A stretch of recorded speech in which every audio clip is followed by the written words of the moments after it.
tanta diferença assim como é hoje. Hoje o gap é maior. E da participação dos bancos, existe um banco tradicional, né, o Banar, né, que é um banco subordinado ao Ministério de Habitação, Banco Nacional de Habitação, mas o financiamento de boa parte dos projetos, né, os que eu comentei do metrô, da PDVSA, eles foram executados com o orçamento das próprias instituições públicas fora do sistema bancário. E dessas 350 mil casas, não está divulgado o quanto dessas, até porque tem um período de alguns anos ali até começar a pagar, né, para os danificados, mas eu não sei o percentual dessas habitações que estão sendo pagas, mas certamente é ínfimo comparado à minha vida, que é 100%. Né? Isso eu não arriscaria o valor, mas é muito baixo. A gente podia fazer, não? Agora você quer? Fala daí mesmo? Tranquilo, Você vai falar que ele usar aqui o seu companheiro. Então, se falar uma coisa meio ácida aqui, por favor, não tome como crítica. Digo os brasileiros, o povo da Venezuela, acho que tem mais. Fala um pouquinho mais alto. Mais alto? Eu estou meio doente de falar no microfone.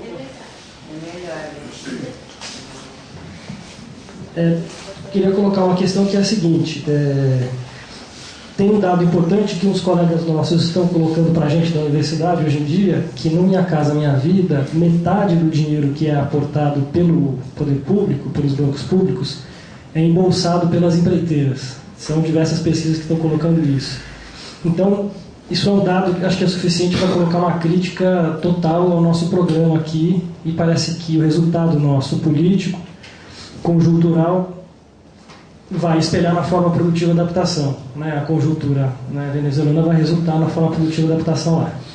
Então, sabendo que isso é um dado, a gente tem que avançar mais nesse debate. Vou colocar isso de lado e vou fazer uma outra pergunta, para avançar na nossa luta. Esse trabalho que você está realizando agora de convênio com a Caixa Econômica Federal, como que ele acontece? Quer dizer, a gente já viu que a Venezuela tem muito a nos ensinar. Como que a gente pode fazer com que esse ensinamento venezuelano chegue ao Brasil? Uma pergunta até de brincadeira, a Dilma sabe disso? Seria interessante, por exemplo, se ela soubesse que há uma outra forma possível de produzir habitação. Então, como que essa ação de vocês aqui está reverberando nas nossas lutas, aqui pela nossa produção habitacional, muito mais com a cara de Venezuela do que a cara das empreiteiras que estão fazendo as nossas obras? E como que a gente pode fazer isso na prática, né? Como que a casa aqui, né, a cidade pode contribuir para isso, como que a gente pode sair daqui com uma missão, cada um de nós, os nossos corações tocados pelo absurdo que foi mostrado aqui, para nós brasileiros, de que é possível fazer de uma forma muito mais interessante, muito mais justa e correta, como que a gente pode, de alguma forma, ter como um start mobilizador essa apresentação de vocês, para que a gente saia às ruas, entre aspas, ou sem aspas às vezes, para mudar o Minha Casa Minha Vida, talvez de uma vez por todas, e que a Dilma possa receber essas informações. Então, talvez algum dia na FAO vocês poderiam apresentar no espaço público isso, articulado politicamente para isso ter uma reverberação nacional, talvez falar com o IAB, falar com o Lelé, por exemplo, que vai adorar ver isso. Quer dizer, temos milhares de arquitetos aí, assessorias técnicas, de companheiros de luta, o próprio Nabil também, todo mundo aqui sabe o que está sendo colocado e sabe qual é o crime que está sendo cometido pelo PP no Ministério da Habitação, Ministério das Cidades. Então, eu queria perguntar, e aí, você está tendo essa relação direta com a Caixa Econômica Federal no convênio? Como que isso se dá? Tem alguma mudança por parte da Caixa? Ela ouve isso de ouvidos tampados, porque do lado de lá tem milhões e milhões de dinheiros que precisam ser passados para os investidores que se comprometeram a receber esse valor. Então, é uma pergunta em movimento, em luta aqui, né? E agora, mano, qual é a nossa? O que você está fazendo lá com a Caixa? Vamos trocar uma ideia nesse sentido.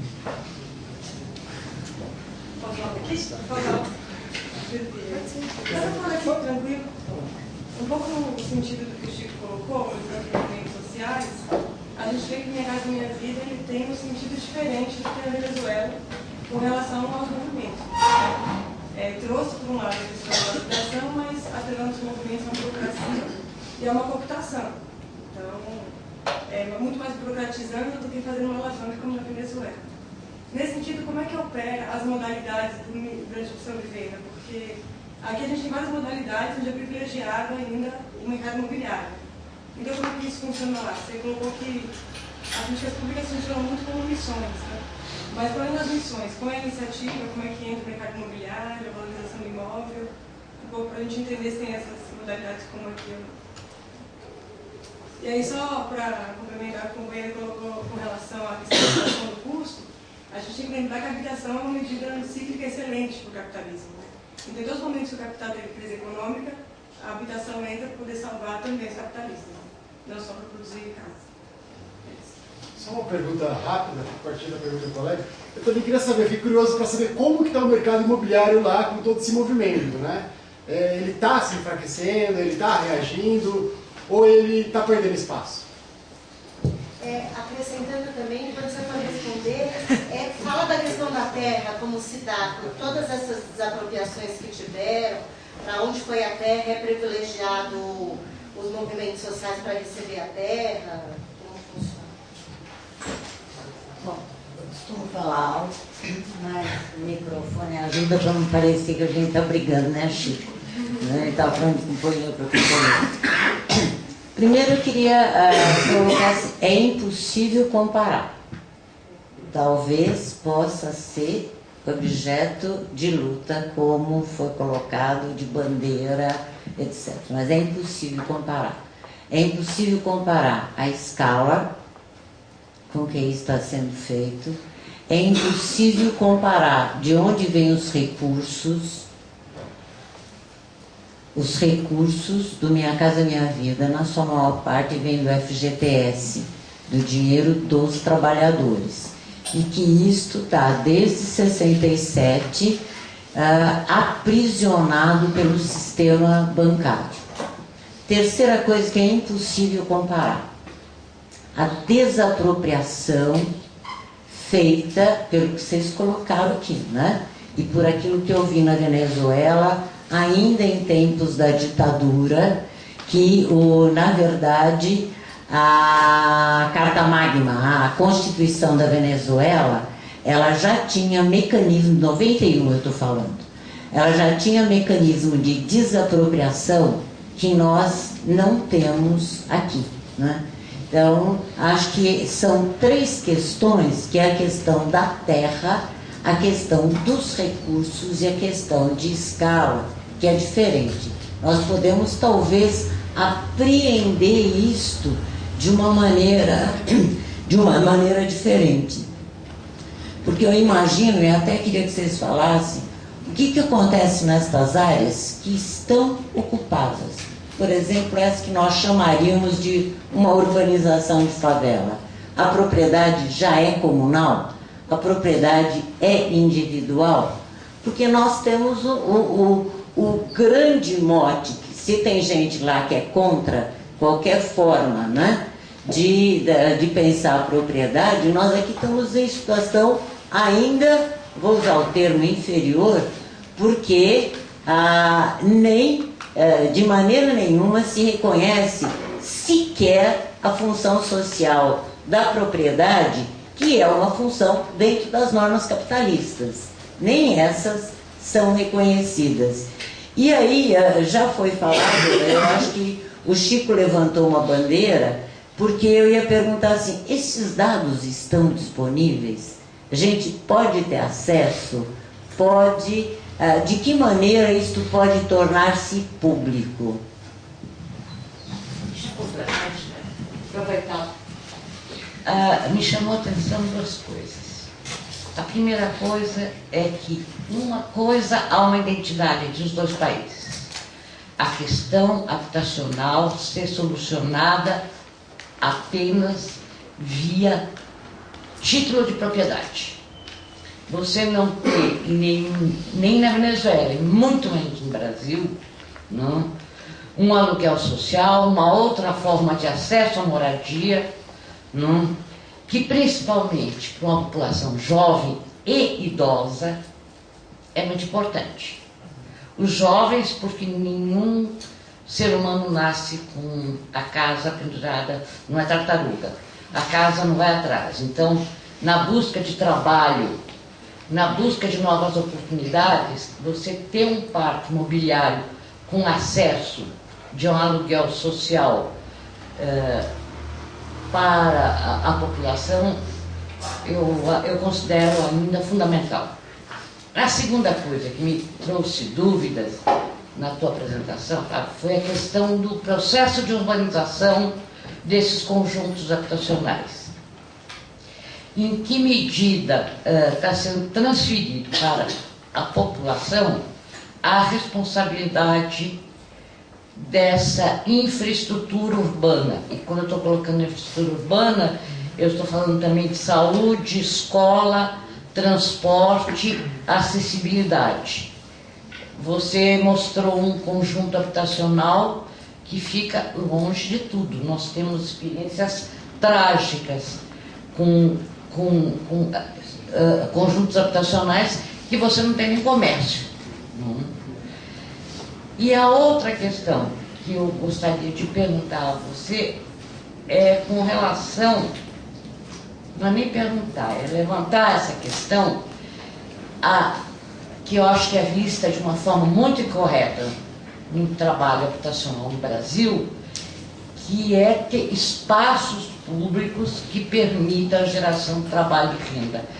Eu acho que se você falasse um pouco mais sobre isso, porque eu acho que é meio imposto isso para a gente aqui, para a população você tem manicure, fazer bonequinho, não sei o que, não sei o que, não sei o que lá, sem um trabalho com essa comunidade e com o entorno do ponto de vista econômico, para ver qual a demanda do mercado nas necessidades de fornecimento ou de geração de trabalho e renda.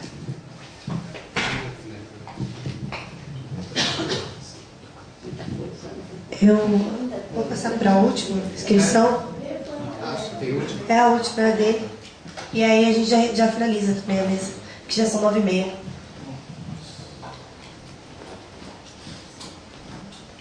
A minha pergunta é em relação à racionalidade política desse programa, como é que está inscrita no movimento do governo venezuelano desde a assunção do Chávez, né? Talvez o Pedro, que está lá há mais tempo, tenha mais elementos, mas me chamou a atenção isso que você comentou no começo, de que levou muito tempo para que emergisse uma política habitacional, vamos dizer, agressiva. E então, vocês falaram do desastre natural, né, que isso talvez tenha feito como um estopim, mas depois, quando o Pedro estava comentando do pessoal dos desabrigados que ficaram instalados nas repartições públicas, então estava pensando, e que em seguida houve eleições, né, um ano eleitoral. Então, do ponto de vista das relações, vamos dizer, do governo, do projeto chavista com a população, ou com o setor organizado, quer dizer, um programa que atende ou que pelo menos objetiva atender a população pobre, que é também o eleitorado fundamental, né? E a gente sabe que tem um outro desafio do governo, que é de mobilizar a máquina estatal para trabalhar de um problema de eficiência, aí não só econômica, mas de conseguir que o Estado sirva os funcionários públicos se engajem, ou se trabalhem, ou, enfim, se identifiquem com o projeto. Então, eu queria saber, desse ponto, então, inscrever esse programa numa conjuntura, num movimento político mais geral.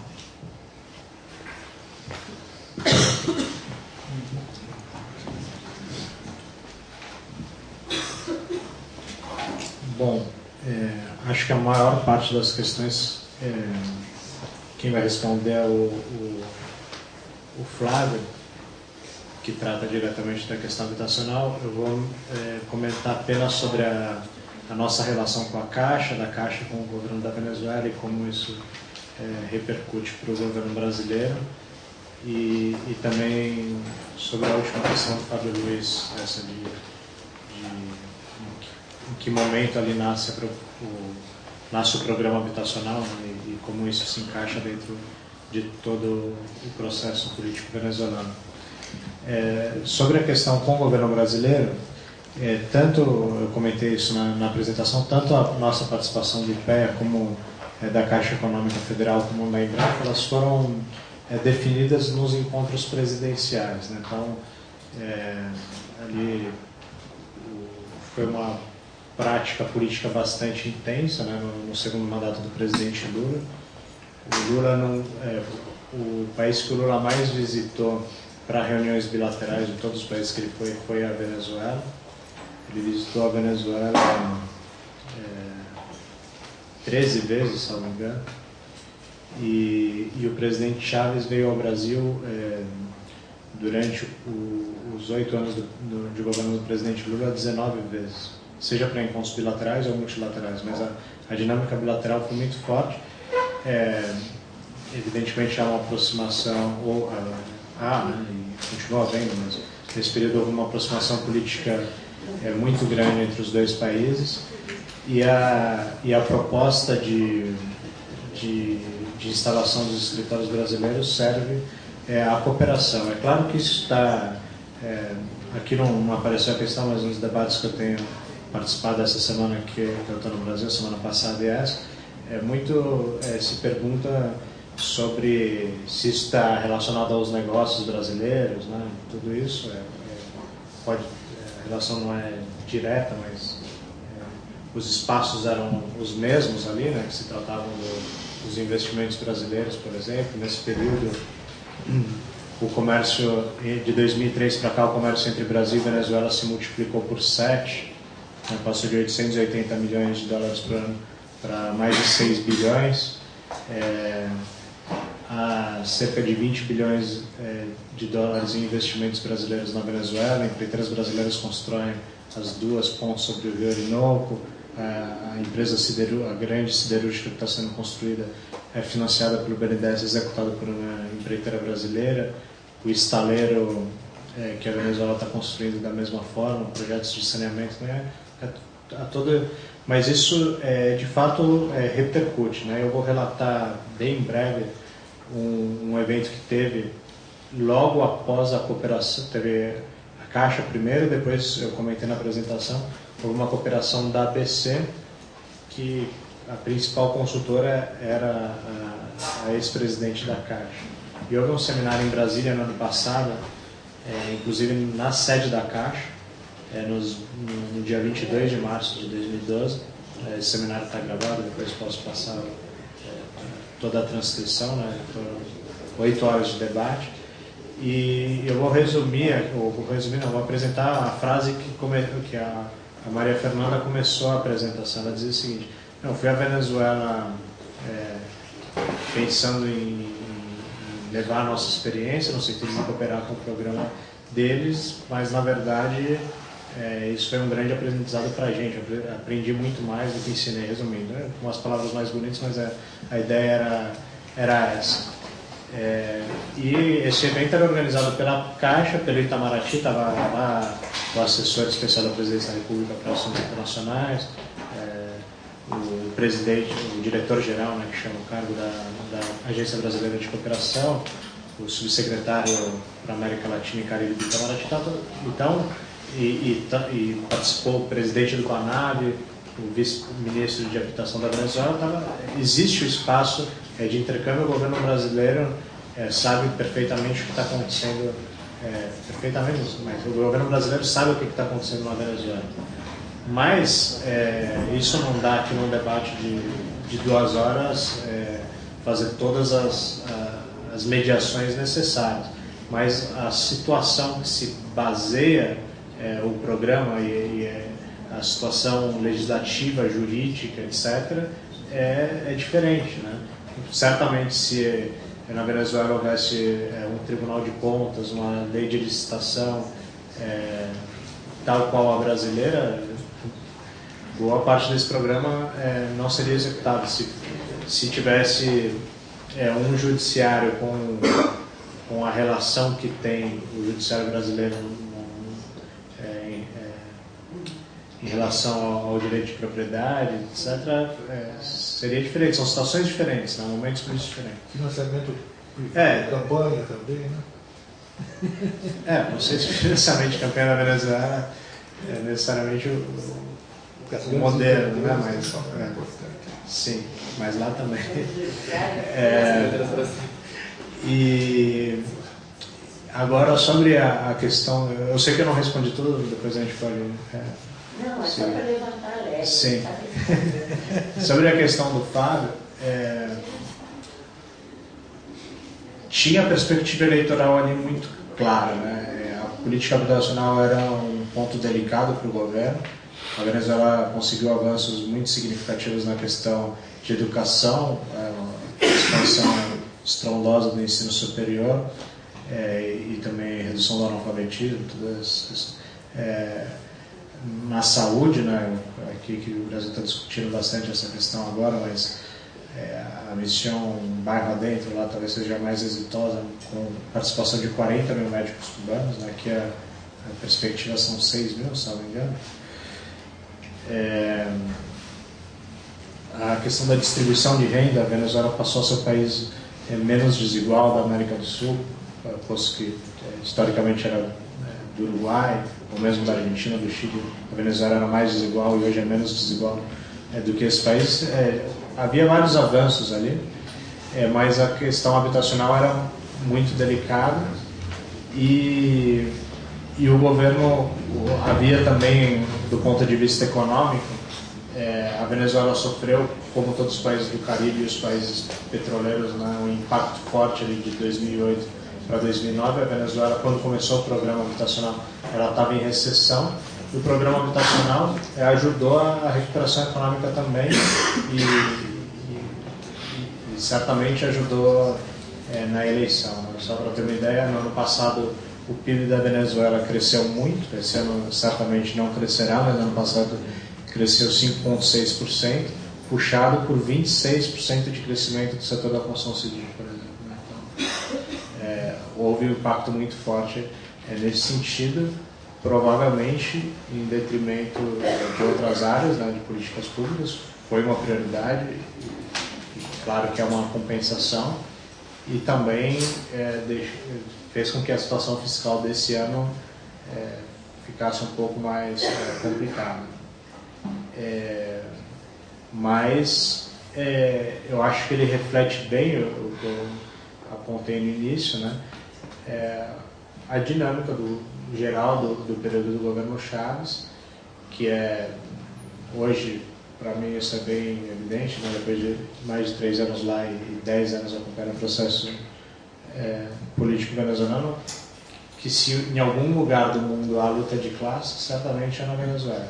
E a política habitacional reflete isso muito claro, principalmente no tema da polarização com o setor privado, né? Então, há um grande esforço de digitalização, por exemplo, mas não há uma burguesia nacional, se pode chamar assim, tão estruturada como a brasileira. Então, por isso, a busca pelos parceiros internacionais, decisiva para esse programa, e a aproximação com os conselhos comunais, que é a base do governo. Então, aqui no governo brasileiro, né, vocês certamente debateram muito aí, eu tenho debatido isso, mas é um governo amplo de coalizão que todo o setor empresariado também participa da pactuação política. Então, o programa habitacional reflete isso um pouco. Aí tem alguns méritos, né? Eu não vou entrar aqui no mérito de Minha Casa Minha Vida, mas aos méritos, às deficiências apontadas, né? O estudo mencionado do IPEA sobre isso é claro, mas são situações políticas diferentes, e o que eu ressalto, né, que eu vou falar, é que além de ser mesmo sendo situações políticas bastante diferentes, há bastante espaço para a cooperação, e a perspectiva de inserção internacional dos dois países permite isso, né? Não é o objeto do nosso debate aqui, a política internacional maior, mas apenas para apontar isso. Chico, você precisa ir embora? Senão eu começo a responder a sua questão. Não, tranquilo. Não, é que ele falou que está doente e tal, daí É porque eu ia fazer o contrário, começar da última até a sua. Tá, então vamos lá, vou começar pelo Chico então. Bom, eu lá trabalho como bolsista do IPEA, né? Eu sou um bolsista do IPEA para fazer um trabalho específico, né, científico, acadêmico e de cooperação internacional, né? A Caixa Econômica é outra instituição, como a Embrapa. A gente não tem, ou pelo menos inicialmente havia uma conexão mais direta, né? Depois a Caixa ela já está um pouco mais afastada da questão habitacional. Foi mais no começo do programa, que a Maria Fernanda também trabalhou bastante nisso, junto com o pessoal da Caixa que está lá. Então, atualmente, a minha pesquisa não está, e a nossa cooperação não está diretamente com a Caixa Econômica, né? Nesse ponto, né? Nesse ponto. Outros pontos, a Caixa Econômica está mais direta, com uma relação mais direta, né? Por exemplo, você falou a questão, né, como fazer esse debate na FAO, vamos trazer o Lelé. Eu queria levar o Lelé lá, na verdade, né? Bom, o pessoal fala de pré-fabricação, industrialização, tal, e não conhece a obra do Lelé, sabe, uma coisa impressionante. Eu acho que a contribuição, enquanto pesquisador do IPEA, se inicia aqui, né? Mas acho que precisa ser transformado numa publicação, né? E depois ampliar esse debate. E, enfim, eu acho que isso é importante. Eu também, a gente não se compartimenta, né? O nosso eu, né? Eu também tenho a minha militância. E se não fizer sentido o que eu estou fazendo enquanto bolsista de pé, eu já teria largado, né? Porque eu digo isso, porque se a gente tem uma militância, muitas vezes a nossa militância vai contra a institucionalidade dada, né? E eu estou dentro de duas instituições, basicamente. Uma instituição do governo brasileiro e uma instituição do governo venezuelano, né? Se não fizer sentido, a ponto de contrariar o que eu acredito enquanto ação, eu não estaria, né? Mas para mim faz sentido. E eu acho que o resultado disso, que é poder trazer essa questão e principalmente poder levar algumas questões para a Venezuela, para os técnicos da Venezuela, é o que faz sentido, né? Mas eu acho que, de fato, isso precisa continuar, né? Além do IPEA, eu continuo isso com mestrado e como militância mesmo. Estou ajudando o pessoal dos CTUs, né? Inclusive nas reuniões, e se der com projetos e com pobladores, com acampamento de pioneiros também, né? Levando um pouco a experiência do projeto participativo, autogestionário aqui, tá? Enfim, mas eu acho que é só o começo, e aqui eu estou como pesquisador de pé e vou trazer o que eu consigo contribuir. E o resto a gente pode conversar no mercearia, se você não estiver muito doente, aqui perto.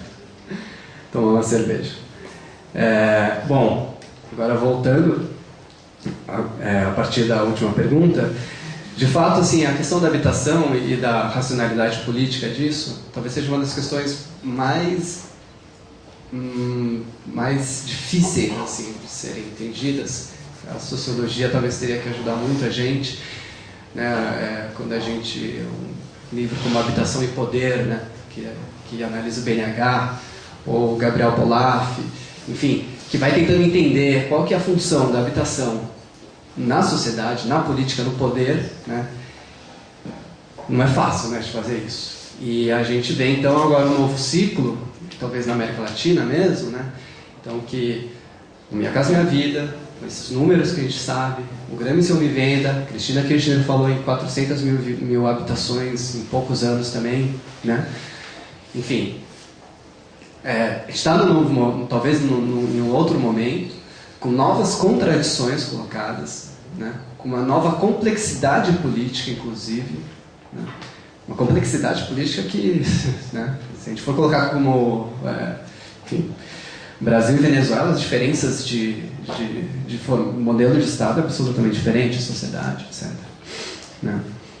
Então, eu acho que eu nem vou me falar muito dessa questão, porque para mim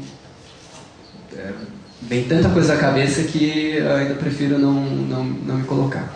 Tá? Por quê? Porque se a gente falar em reforma urbana, por exemplo, se a gente sai daqui e chega em Caracas, a gente acha que lá em Caracas teve uma reforma urbana, porque você anda por toda a área de melhor infraestrutura de Caracas e tem prédio do Gramicion em todos os lugares. A sociedade está criando questões sociais ali, de muita gente falando, por que tem um Gramicion do lado da minha casa? Porque, né, sabe? Daí você fala que eles sabem, né? Muito diferente e tal, né? Pra gente teve uma reforma urbana, só que daí você sai e vai pra Havana e você fala, não teve uma reforma urbana. É uma discussão. Sobre a infraestrutura, né? Eu mostrei um dos exemplos mais drásticos. Eu fiz questão de trazer alguns, né, para mostrar essa complexidade toda. De fato, o Cidade Caribe é uma questão controversa, né? Eles chamam de uma cidade socialista, uma nova cidade socialista, porque vai ter toda a infraestrutura de uma cidade. Mas enfim, quando a gente vai falar da cidade, a gente vai ter que falar do emprego e às vezes aqui o setor produtivo que vai ser feito na Cidade do Caribe talvez não seja de acordo com os empregos que aquela população espera, né? Não sei ainda. Tá? Tem que ver como que vai ser, está na primeira fase, então isso é importante ser compreendido. Né? De qualquer forma, a gente sabe, né, o que significa fazer conjuntos totalmente isolados da cidade. Isso já... Agora, é uma coisa interessante que todas essas grandes cidades, 10 mil habitantes, ou os pequenos conjuntos, sempre é pensado os espaços de infraestrutura, mas não como uma 6766, né, de espaço, área institucional, né, que não vai ser nada. Não, ali é pensado mesmo e uma articulação entre os ministérios. Então, acho que eu vejo como uma coisa muito mais avançada. Ali está se pensando, ainda com muitos limites, né, mas está se pensando que cada empreendimento habitacional é uma cidade. Né, e não, né, isso daí acho que é uma das principais críticas que a gente tem que fazer ao Minha Casa Minha Vida. E, nossa, não é crítica nem de esquerda, nem de nada. Simplesmente, Minha Casa Minha Vida entende casa como casa, e não como cidade. Isso a gente não precisa nem ir muito longe nessa crítica. Né? Sobre tornar públicos dados, é uma questão, na Venezuela, não é fácil o acesso, tão como aqui, né? É um pouco mais difícil o acesso aos dados, e pelo menos esse estudo vai tentar deixar alguns dados... Não, esses dados que já tem para nós aqui, que já... Ah, sim. Não, isso está sendo, na verdade, parte de um estudo, né, que vai ser consolidado numa publicação. Tá? Já está na etapa final. Para podermos ter... Não. Qual é o termo de referência? Vocês falaram sobre isso? Que vocês têm que preparar? Como? Qual é o termo de referência? O estudo final que vai ter? A nossa ideia, o projeto de... Sim. Bom, é que daí Bom, vou só continuar.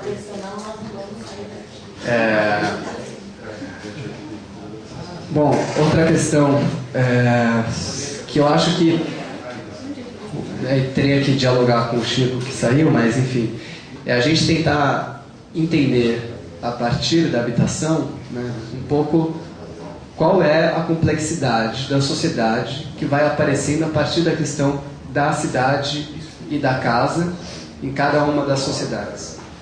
Então, se nós formos falar enquanto posicionamento político, né, você precisa, a partir dessa compreensão das contradições de cada sociedade por meio da leitura das políticas públicas e da situação das cidades, eu acho que a gente pode ter melhores conclusões sobre como agir, seja profissionalmente, seja como militante. O mercado imobiliário é uma questão que eu ainda estou que eu ainda estou com uma dificuldade de compreensão da totalidade. Aqui é muito mais fácil, tem mais estudos feitos contra o mercado imobiliário, os agentes são muito claros, né? As empreiteiras, as incorporadoras. Lá não está tão claro assim. O Pedro me lembrou também, houve, foi aprovado, antes do Grande Mission, a lei do inquilinato, né? Então, que congelou os aluguéis, fixou o preço de aluguéis por áreas da cidade. Isso tem uma associação de proprietários, né, que se reuniu com esse movimento 115 que eu falei, porque famílias que não pagam aluguel não saem da casa, e daí essas famílias se organizam contra isso, né? Mas de qualquer forma foi uma lei para tentar defender o inquilino, né? Mas com algumas consequências, quem sabe, que também já tiveram no Brasil, né? Às vezes de não ter imóvel para alugar no mercado, né? Isso aconteceu no Brasil também, inclusive teve uma consequência contrária, que foi a casa própria também se colocada como a única alternativa. Isso também é importante colocar sobre a casa própria. De fato, quando você falou do aluguel social, né? De fato, lá se coloca a habitação como sinônimo da casa, da propriedade privada. Não se fala assim num aluguel social, inclusive a propriedade coletiva também está com alguma dificuldade de ser aprovada lá. A terra, sobre se a terra está respondendo a demanda ou não, né?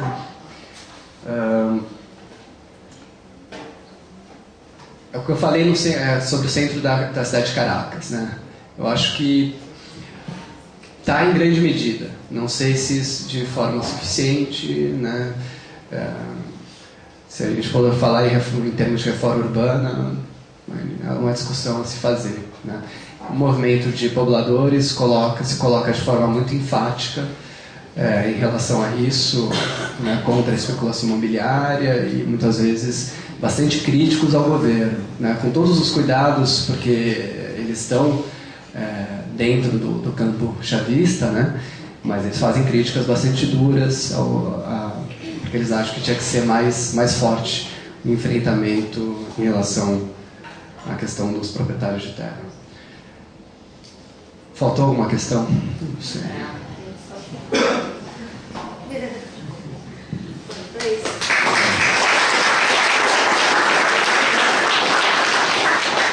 Obrigada, Pedro. Obrigada, Flávio, pelo debate, pela presença, por tudo.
Mas qual que é o período que vocês fazem?